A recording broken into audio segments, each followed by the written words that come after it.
Hi, I'm Tom Collins, the Executive Director of the Arizona Citizens Clean Elections Commission, the state of Arizona's voter education agency. We're here today to talk about bonds and overrides and how they work and how to break them down. There will be bond and override questions around the state on November 5th. So to discuss those today, we've brought in one of Arizona's leading experts in education and education policy, Christine Thompson, who is the President and CEO of Expect More Arizona, a nonprofit education advocacy organization. Christine's background includes serving on the Board of Regents. It includes being the Executive Director of the State Board of Education. So truly, we're grateful to have an expert like this here to break down the differences between bonds and overrides and what they mean for you as a voter. With that said, Christine, give me the big picture on bonds. What is a bond,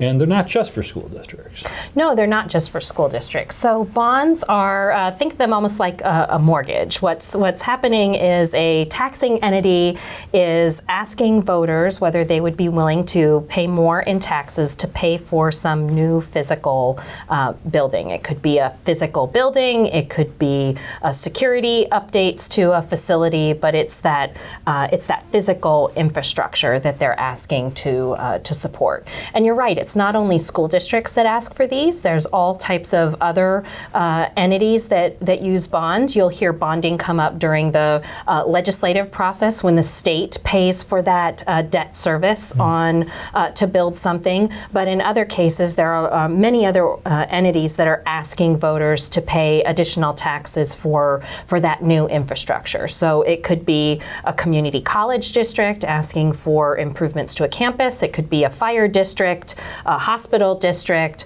or a local school district asking for those improvements. Sure. And so bonds and overrides are often lumped together, but they're different things. So let's break down, if you could for us, break down what's an override. Sure. So an override, it sounds like someone's going to be spending more money than they're allowed to. And in a way, that's true. So an override is asking special permission for the voters of a district to pay more in taxes than they already do, so that there could be additional spending in addition to what the state is giving the entity and what's being already collected in taxes for a set of specific purposes. So always when you see a request for an override or a request to continue an override, you're going to see what the new rate would be or what the continuation of the tax rate will be, and then the specific purposes that the entity is seeking to spend those additional dollars on. You know, if you're a voter or homeowner, where do you find the impact of the increase in taxes? Where do you find that? How does it impact you? Sure. So it's really important to understand what you're paying and what it's going for. So if you're interested to find out what you're currently paying in taxes, you can get that information on your tax bill that comes from the county treasurer. There's a breakdown specifically of every taxing district that your physical property is responsible for. Those are all broken down, and if you want to know what those dollars are being spent for, you would need to go to that specific entity and ask what those are for. So there's a tax for community colleges. You'd need to go to the community colleges and ask what that's being spent on, but you can find it all on your property tax bill. Sure. And before these are voted on, districts will mail out an information pamphlet to the voters in the district. So one of the other things I think is interesting about this is that with bonds and overrides is some of the school districts that will see this year aren't necessarily asking for a new bond and a new property tax, but rather continuing an existing one. And that happens regularly, but I'm not sure people understand that. How does that work?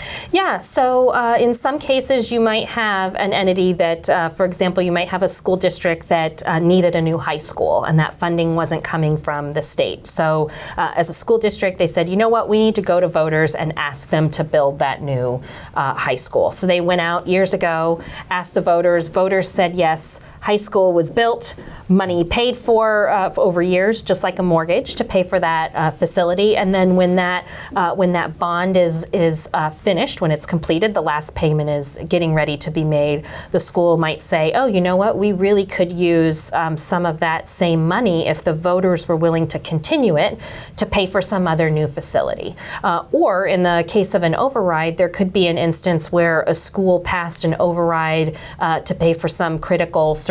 It could be something like a full-day kindergarten program, or for salaries for employees, teachers, and other support staff. And what they might do in the fifth of these overrides are for 7 years. In probably about the 5th year, the school district governing board would come forward and say, let's ask the voters again if they'd be willing to continue that, because they want to make responsible decisions. If the voters pass it, they'll be able to make decisions for an extra 7 years. If the voters said no, they'd have to make the decisions about how they would cut their budgets in order to make sure they were staying within those limits. And people can find out more information from Expect More Arizona? Yes, expectmorearizona.org/vote has information about these and other school-related elections, and details about what a bond and an override is and how you can get more information. Well, thank you, Christine, for joining us. And you can find out more about how to participate in the November elections on our website. And we hope you take advantage of the information available and get out and vote.